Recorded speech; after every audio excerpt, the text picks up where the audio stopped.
I still show up on time. Stay a minute, another minute. Hold on a second, I love this moment, yeah. Stay a minute, another minute. Hold on a second, I love this moment, yeah. Stay a minute, another minute. Hold on a second, I love this moment. Assalamualaikum sahabat sejarah, bertemu lagi bersama kami di channel Cerita Sejarah. Kali ini kita akan membahas sejarah Perang Dunia Kedua dan awal mula memanasnya Rusia dan Ukraina serta sekutunya. Yuk simak beritanya. Perang Dunia II tahun 1939 sampai tahun 1945 adalah lanjutan dari Perang Dunia I tahun 1914 sampai tahun 1918. Di perang lanjutan ini, banyak negara terlibat pertempuran. Habis-habisan, darah dan air mata bertebaran, korban berjatuhan. Berikut sejarah Perang Dunia II, alasan pemicu dan bagaimana pergolakan dalam pertempurannya. Faktor pemicu Perang Dunia II. Perang Dunia II berawal dari kalahnya Jerman di Perang Dunia I. Jerman lantas mencanangkan revanche atau politik balas dendam. Sementara negara-negara lain berlomba mencari kawan dengan membentuk blok-blok. Negara-negara di dunia saat itu juga dalam persaingan membuat senjata untuk memperkuat diri. Ini diperparah dengan gesekan paham fasis, liberal, dan komunis. Secara khusus, salah satu penyebab meletusnya Perang Dunia II adalah serangan Jerman merebut kota Danzig di Polandia pada September tahun 1939. Dilansir History, Adolf Hitler, diktator Jerman sekaligus pemimpin partai Nazi, mempersenjatai lagi bangsanya. Dia menandatangani perjanjian dengan Italia dan Jepang dalam ambisinya menguasai dunia. Jerman berhasil menguasai Danzig dengan serangan kilat, kendaraan lapis baja, dan pengeboman. Invasi ini mendorong Inggris Raya dan Perancis untuk menyatakan perang terhadap Jerman. Selain Jerman dengan Lebensraumnya, Italia juga memiliki kebijakan irredenta dan Jepang menegakkan slogan Hako Ichiu, menyatukan 8 sudut dunia. Perang antara Jerman dengan negara-negara Eropa menjadi latar belakang Perang Dunia II. Pada tanggal 7 Desember tahun 1941, Jepang menyerang pangkalan Angkatan Laut AS di Pearl Harbor demi menguasai Asia. Perang Dunia II pun tak terelakkan. Terjadi pada tahun 1939 sampai 1945 antara Blok Sekutu dan Blok Poros. Blok Sekutu terdiri dari Inggris, Perancis, Uni Soviet, China, dan Amerika Serikat AS. Mereka melawan Blok Poros, yakni negara-negara fasis yang terdiri dari Jerman, Jepang, dan Italia. Akhir-akhir ini terdengar memanasnya kembali antara dua negara yaitu Rusia dan Ukraina. Rusia akhirnya benar-benar menyerang Ukraina. Presiden Vladimir Putin mengumumkan operasi militer secara resmi Kamis tanggal 24 Februari tahun 2022. Serangan Rusia kemudian dimulai dengan ledakan di sejumlah kota di Ukraina, termasuk Kyiv, Odessa, Kharkiv dan Mariupol. Hingga saat ini ketegangan masih berlangsung. Kronologi. Sebenarnya, dulu Ukraina rapat dengan Rusia. Namun pemimpin Ukraina yang sekarang lebih dekat ke barat dan ingin menjadi bagian NATO. Padahal ketika Perang Dingin terjadi, sebelum 1990, orang-orang Ukraina dan Rusia bersatu dalam sebuah negara federasi bernama Uni Soviet. Negara komunis yang kuat di zaman itu. Uni Soviet setelah Jerman kalah dan Perang Dunia Kedua selesai, memiliki pengaruh di belahan timur Eropa. Tak heran jika negara-negara di benua Eropa bagian timur juga menjadi negara-negara komunis. Pada 1991, Uni Soviet dan Pakta Warsawa bubar. Di tahun yang sama, Ukraina memberikan suara untuk memerdekakan diri dari Uni Soviet dalam sebuah referendum. Presiden Rusia Boris Yeltsin pada tahun itu, menyetujui hal tersebut. Selanjutnya Rusia, Ukraina dan Belarusia membentuk Commonwealth of Independent States (CIS). Namun perpecahan terjadi. Ukraina menganggap bahwa CIS adalah upaya Rusia untuk mengendalikan negara-negara di bawah Kekaisaran Rusia dan Uni Soviet.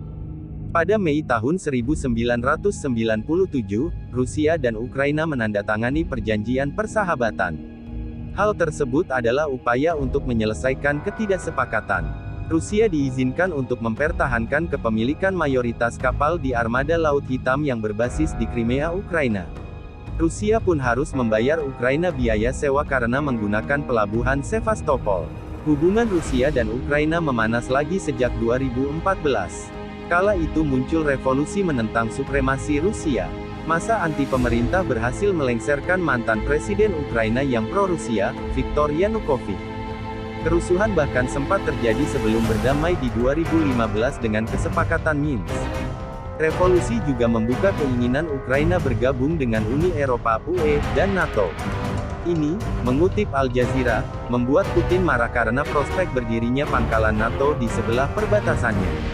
Hal ini juga didukung makin eratnya hubungan sejumlah negara Eropa Timur dengan NATO. Sebut saja Polandia dan negara-negara Balkan. Saat Yanukovych jatuh, Rusia menggunakan kekosongan kekuasaan untuk mencaplok Crimea di 2014. Rusia juga mendukung separatis di Ukraina Timur, yakni Donetsk dan Luhansk, untuk menentang pemerintah Ukraina. Mulai panas sejak akhir 2021. Isu serangan bergulir sejak November tahun 2021. Sebuah citra satelit menunjukkan penumpukan baru pasukan Rusia di perbatasan dengan Ukraina.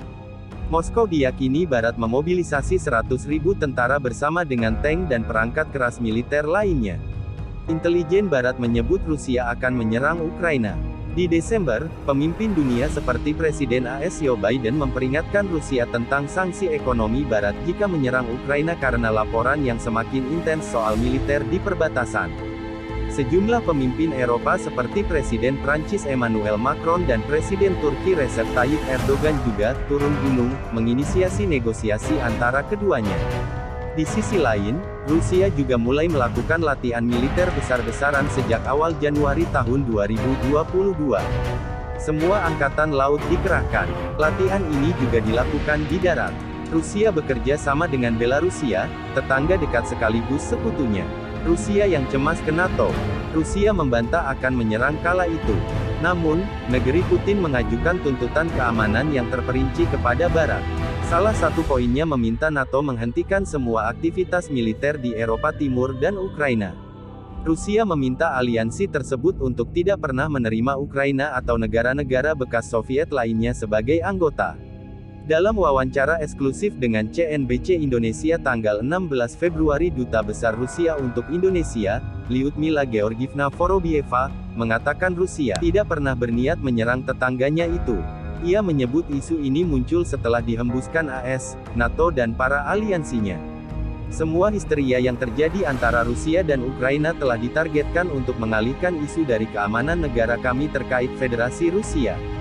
Kami melihat ekspansi NATO yang telah berjalan selama 30 tahun lebih dan kini infrastruktur NATO makin dekat ke perbatasan kami, jelasnya dalam wawancara kala itu. Pada situasi ini, Ukraina hanya dijadikan alat untuk mengobarkan informasi perang terhadap Rusia. Sementara negara kami tengah mengupayakan diplomasi, pihak Barat terus mengobarkan informasi perang dan menciptakan ketegangan di perbatasan Rusia-Ukraina. Sebenarnya tidak ada yang terjadi dan kami tidak berniat untuk menyatakan perang terhadap Ukraina. Tolong jangan salah paham, kami justru menganggap Ukraina sebagai saudara kami, ujarnya lagi. Memerangi Ukraina adalah gagasan yang tidak masuk akal bagi kami. Ia membeberkan NATO telah melakukan 5 fase ekspansi, dari tahun 1999 hingga 2020. Putin yang tak tepat janji. Pada tanggal 15 Februari Putin menegaskan akan menarik semua pasukan dari perbatasan. Ia mengatakan ini saat konferensi pers bersama Kanselir Jerman Olaf Scholz di Moskow, Rusia.